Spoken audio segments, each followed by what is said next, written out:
Hello, hello. Uh, it sucked. I'm kidding. Um, so this is going to be an interesting one because I just found out my buddy just told me I have a tail light out, so I'm going to hope while I'm doing this driving that I'm not going to get pulled over. Otherwise, it's going to be a very interesting review.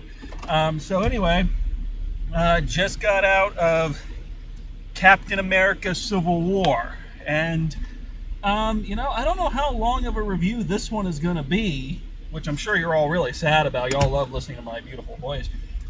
Because there's not a whole hell of a lot to say about it other than it's good. I mean, it's a Marvel movie. It's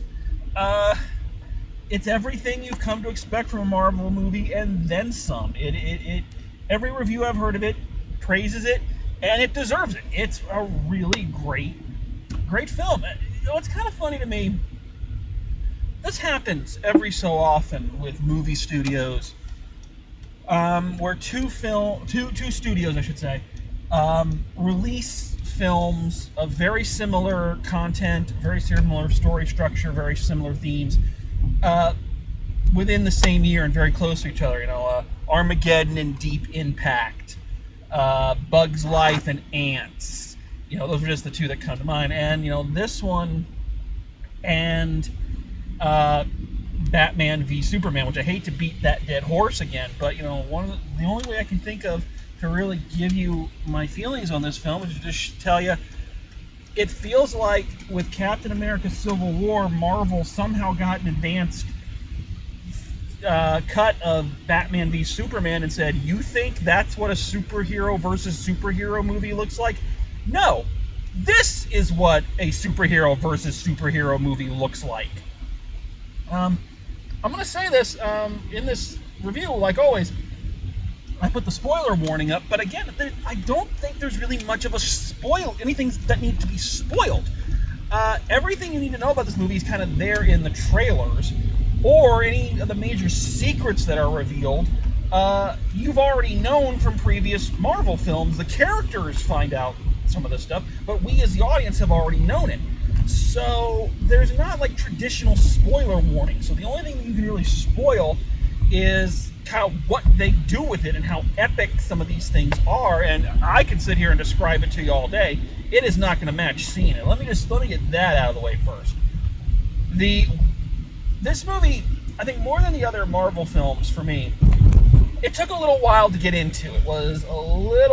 There was a lot of time in between, big action set pieces. Marvel films still have some of the best action set pieces of any films I've ever seen. They constantly find new and interesting and fun things to do with their characters' abilities and the fights that they're in. So so those are all still, and these are some of the best ones they've ever done. These are some of the most awesome ones. So anyway, but there's a lot of time in between them in the early goings of this film.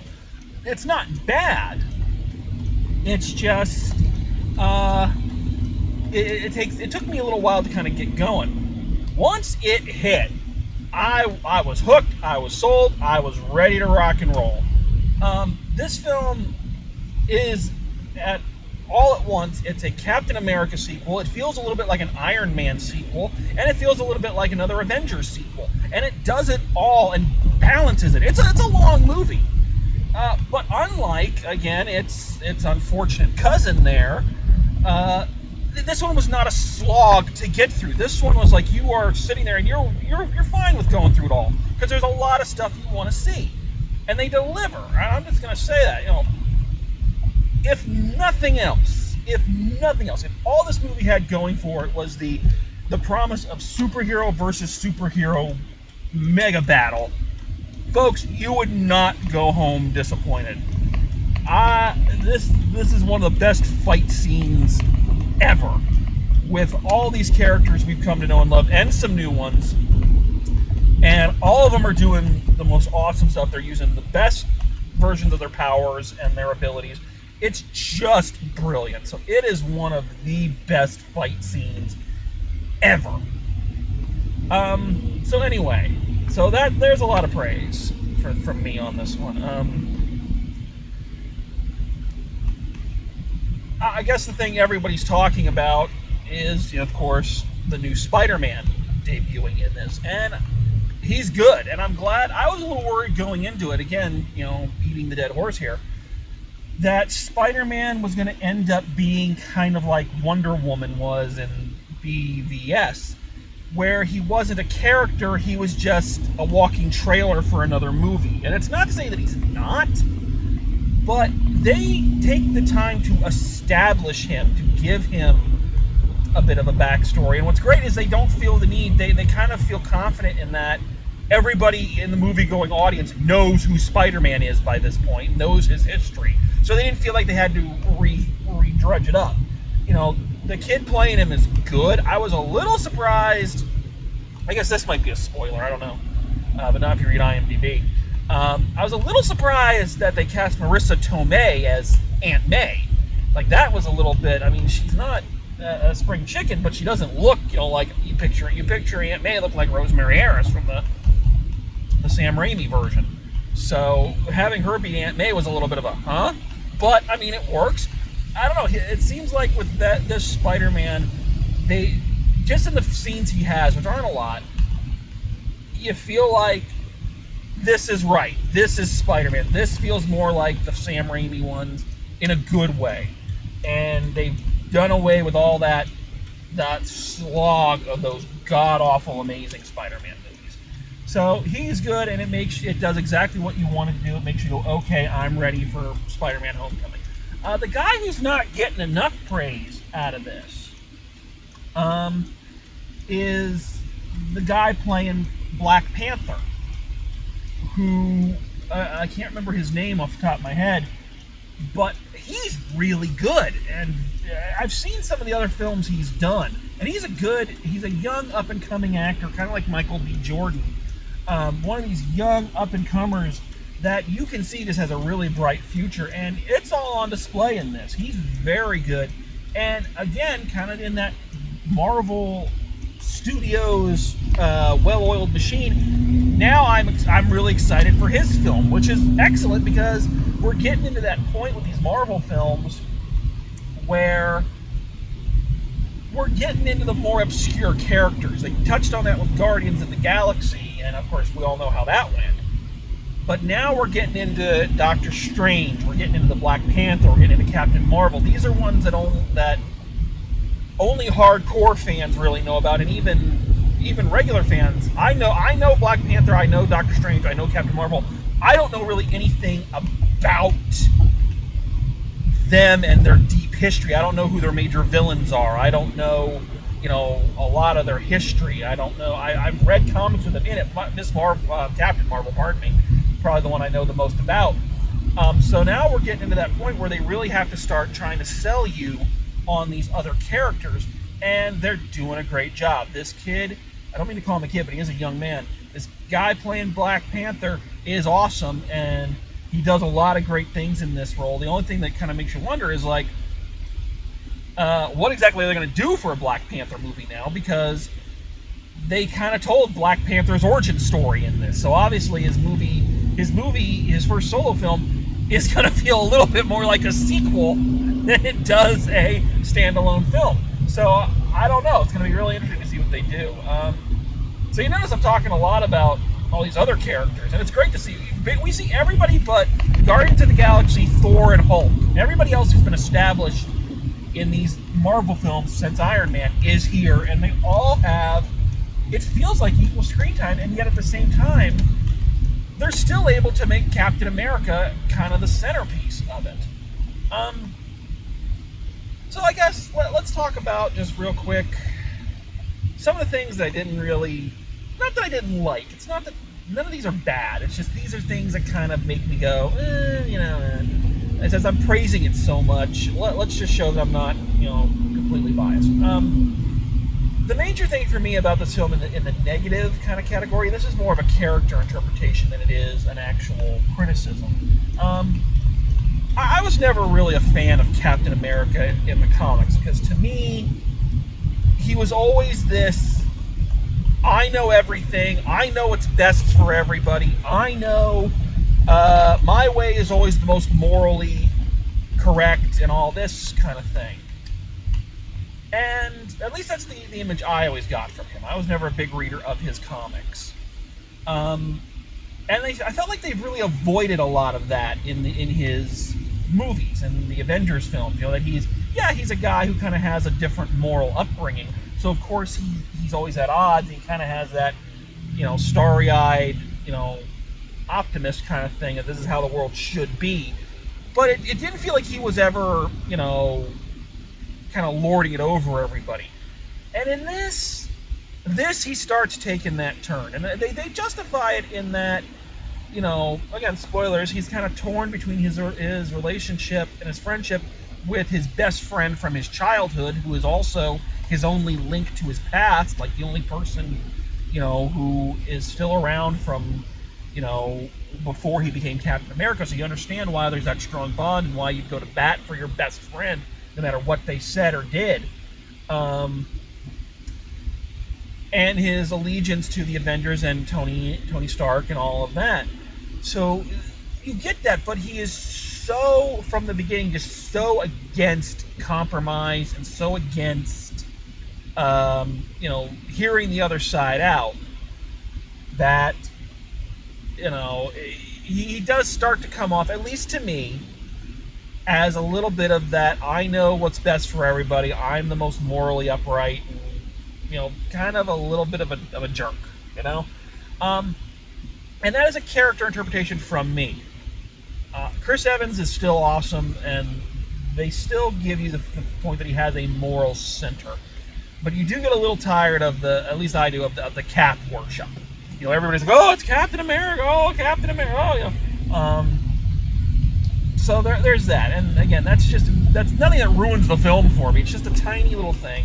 I feel like some of the villains they have in the film kind of, if characters get the short end of the stick, and I guess this is the way it should be, is the major villains of the piece really are minute, and the major villain is a Cap villain from the comics who is supposed to be like his greatest enemy other than the Red Skull.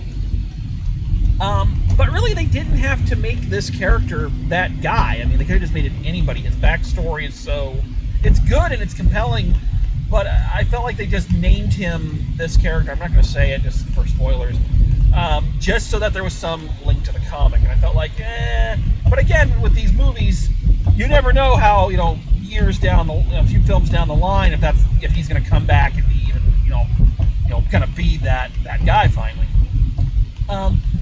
Another character that kind of feels tacked on, and there's no way you were going to avoid somebody not feeling tacked on with this many characters, was Agent 13, Sharon Carter, from The Winter Soldier, the blonde woman who was pretending to be his Captain America's neighbor. She felt a bit tacked on. You know, like, her contribution to the film and what she did could have been accomplished by almost anybody else. They really did not need her in here. So I feel like she was kind of superfluous. They didn't need her. So, and again, these are not knocks against it. These are not saying this is an awful movie because of this. It's just these are some of the things just so I'm not constantly praising it, but these are minor nitpicks. On the whole, this movie is awesome. Okay, it's a Marvel film, guys.